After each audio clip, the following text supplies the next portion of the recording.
Top quality और consistent performance के लिए सिर्फ सिल्वर पंप नाम याद रखना। ये दो तस्वीरें हम आपको दिखा रहे हैं। आप देखिए किस तरह से जबरदस्त नुकसान पहुंचा है। जिस हॉस्पिटल की बात की जा रही है उसकी भी तस्वीरें सामने आई है।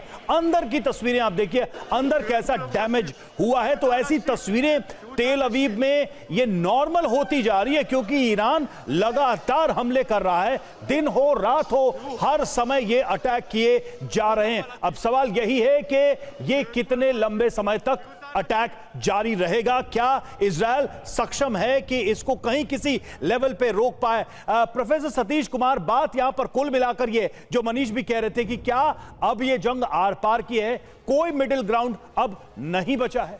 बिल्कुल रवि, आर पार की लड़ाई है। शुरुआती दौर में 7 दिन हुए हैं।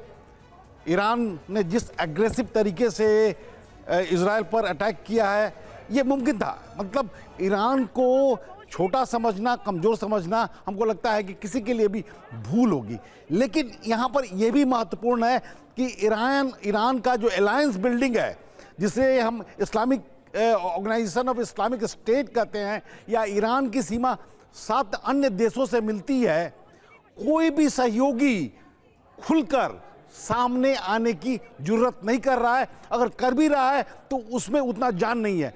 दूसरी तरफ आप किसी समय कभी भी अमेरिका इस युद्ध में कूद सकता है, और उसके निशाने पर खामेनी सर। तो लेकिन अमेरिका किस चीज का इंतजार कर रहा है? मतलब बयान इतने बड़े बड़े आ रहे हैं लेकिन एक्शन अभी नहीं हो रहा है। तो जिस तरह से ईरान ने अटैक किया है, उससे ये बिल्कुल है कि किसी भी मोमेंट अमेरिका अपने आप को लॉन्च कर सकता है। हम सभी जानते हैं कि ईरान के पास उतनी शक्ति नहीं है कि इजराइल और अमेरिका अगर मिलकर ये काम करते हैं तो चंद ही घंटों में या 1-2 दिन में। कुछ दिनों पहले आपको याद होगा, रूस यूक्रेन जंग के मद्देनजर डोनाल्ड ट्रंप का एक बयान आया था कि अभी कुछ दिन लड़ लेने दीजिए, उसके बाद हम आएंगे। लग रहा है वही स्ट्रेटेजी यहां पर भी नजर आ रही है। अभी तेल अवीव और हाइफा को थोड़ा बर्बाद हो जाने दीजिए, फिर हम आएंगे मैदान। बिल्कुल मिलाकर तो यही लग रहा है। अब देखते हैं होता क्या है, कब आता है अमेरिका।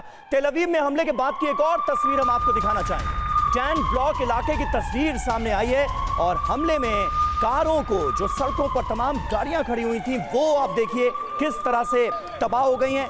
अब ये आलम है तेल अवीव में कि कब कहां मिसाइल अटैक हो जाए ईरान का, ये कोई जानता नहीं। तमाम जो एयर डिफेंस सिस्टम की लेयर्स हैं, उनको भेदते हुए ईरान की मिसाइलें तेल अवीव में जगह जगह गिर रही हैं।